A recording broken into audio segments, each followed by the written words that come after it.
Good morning, fellow Ambazonians. Today is Tuesday, the 11th day for this month of April 2023. My name is Kapo Daniel, your own countryman, Mr. No Koni Lukong. Today, I've come to you with another episode of our daily podcast, a program where we bring you the truth, a program where we bring you meaningful information, fact-based analysis to help us as we walk through this journey to our freedom, to the independence of Ambazonia. Fellow Ambazonian, yesterday our forces in Buea carried out a brazen attack that sends a clear message to our people in Buea and in Victoria in particular, that the Monday Ghost Town must be respected.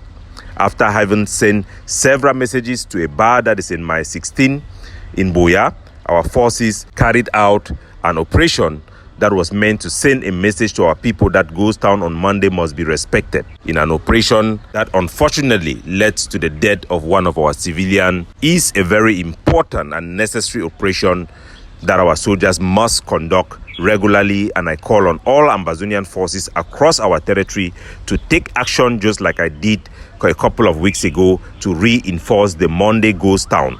The Monday Ghost Town is sacrosanct, is very important for our people, and it's a very important tool for our civilians to take ownership of their liberation struggle and to make a statement to the international community and to our occupier in Yaoundé that we want separation and independence. Not long in our streets in Buea, where Bebe Caroline was murdered on her way to school.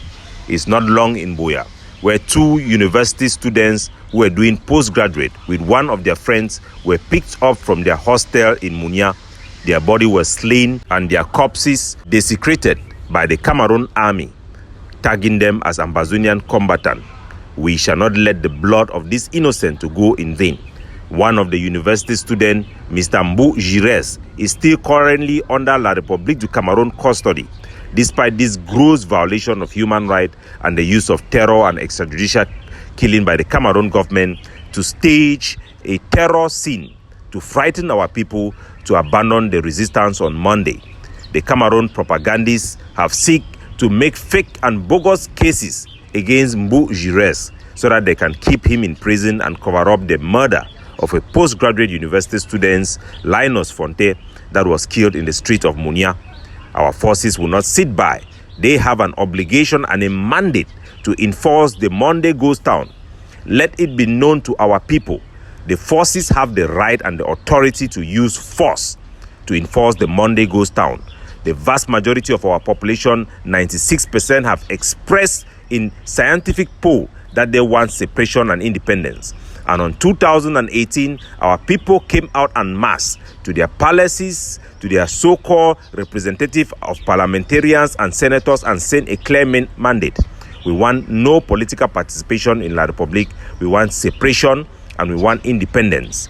The Ghost Town, therefore, is a legitimate authorization for our forces to enforce and use whatever force necessary to protect the integrity of Monday Ghost Town. Everybody in Buea should know and have the message clear.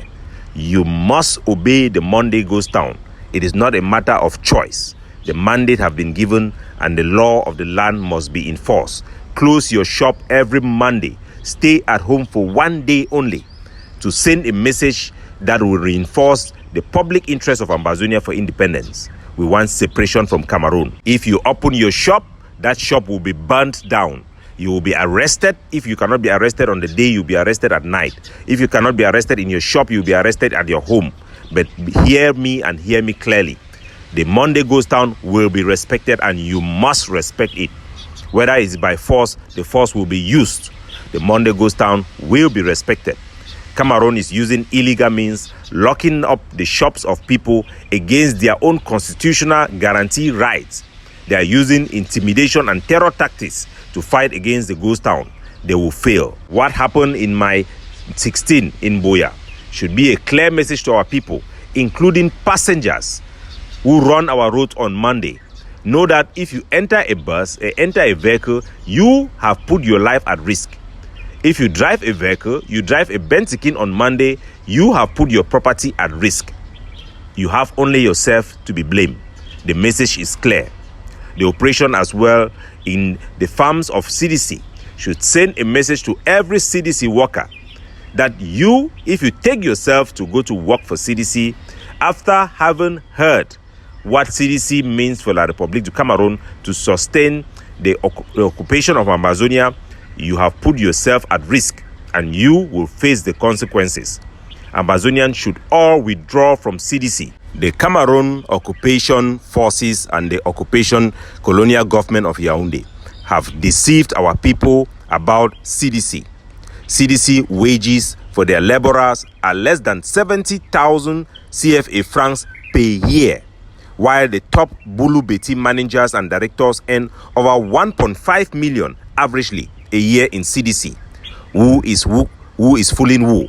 Who is a slave to who? This makes the average CDC worker one of the lowest paid agricultural worker in the entire world and in the less developed world and in Africa as a whole. They have no medical guarantee, no insurance, no pension plan, no support for their students for their children to go to school. CDC workers are modern day slave workers, earning 70,000 averagely a year, while directors and task managers who are all francophones earn 1.5 million a year. The CDC worker will earn more money to support their families if they simply work to grow crops and vegetables for their family instead of cultivation cocoa, rubber, coffee, banana, cotton, and palm trees that will be exported by the Republic of Cameroon, who then uses the revenue to buy weapons to kill us and bribe separatist leaders who have no shame and who have worked for the regime to undermine us who stand for the people and their liberation and freedom and their own interests. Working for CDC, disobeying the ghost town, is not just disobeying the law. It is a provocation to the thousands of people who have paid a price and those who have sacrificed their life for the betterment of Ambazonia.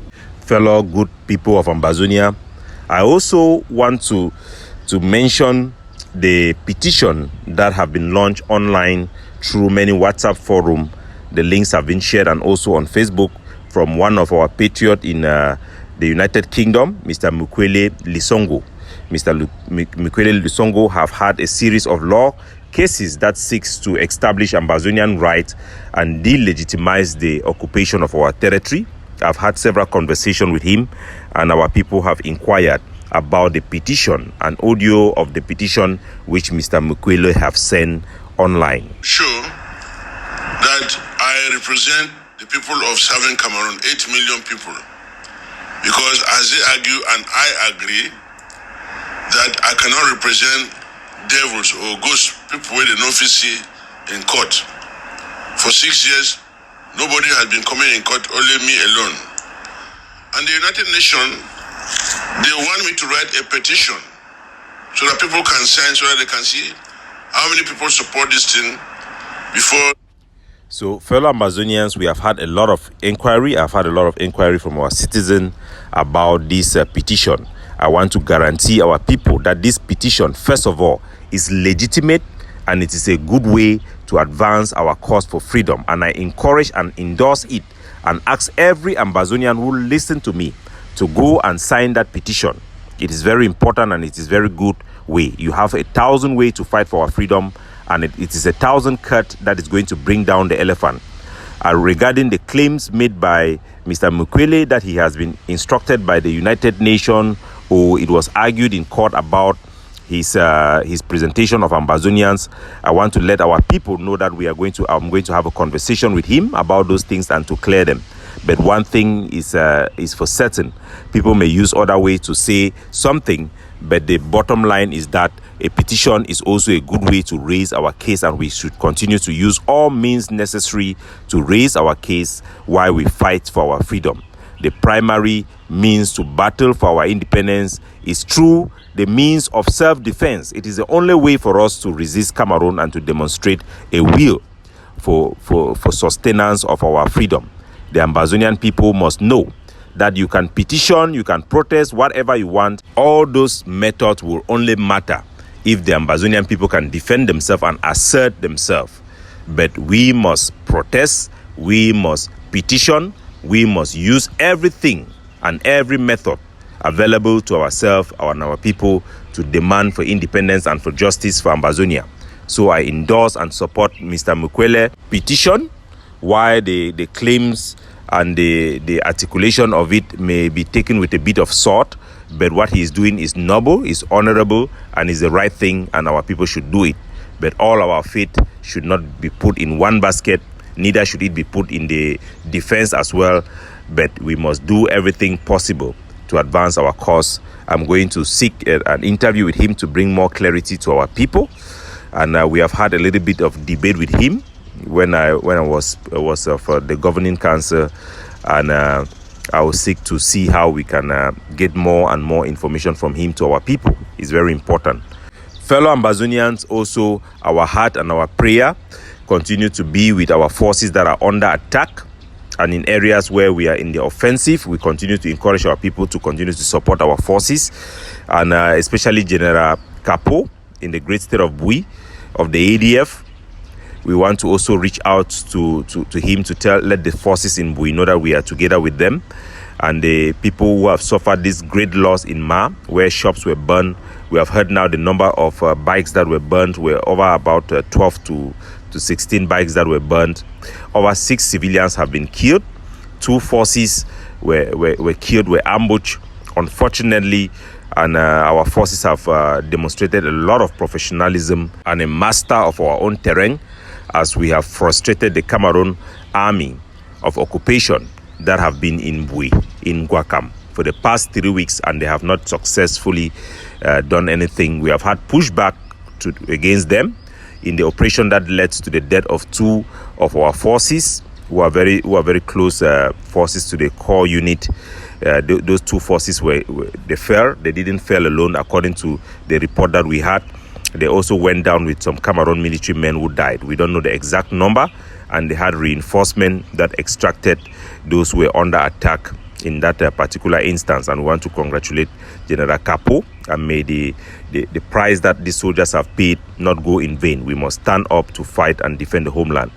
As in Batibo, our forces have outmaneuvered the Cameroon military, and except one of our soldiers who were killed in around Bechati area, Commander Livinus, our forces in Batibo yesterday conducted an offensive push against the Cameroon military presence that have been there for 3 weeks. We also expect that the Cameroon occupation army that have had reinforcement may stay there even longer than expected. They may be able to double the amount of time they will stay in those areas where they are still operating.